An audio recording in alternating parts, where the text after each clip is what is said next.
Vedo che siete arrivati presto al DJ Village, insomma tu sei anche con un cappellino insomma multicolore. Come mai siete venuti a questa gara non competitiva ed è la prima volta per voi? Sì, è la prima volta, siamo venuti trascinati da chi sa correre, dal suo padre, e quindi siamo qui senza preparazione, però ci piace immergerci in queste cose nuove, allora siamo venuti a provare. Tu invece sei un veterano, ti sei preparato? No, assolutamente, nessuna preparazione, siamo qui in compagnia per lo spirito, tanta gente, ci godiamo la giornata. Che cosa vi aspettate da questa DJ10 e soprattutto arriverete fino alla fine?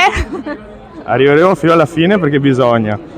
Camminando, correndo, forse più camminando, però magari finiremo con dei dolori, però contenti di averlo finita. Esatto, quello è l'obiettivo, almeno arrivare al traguardo.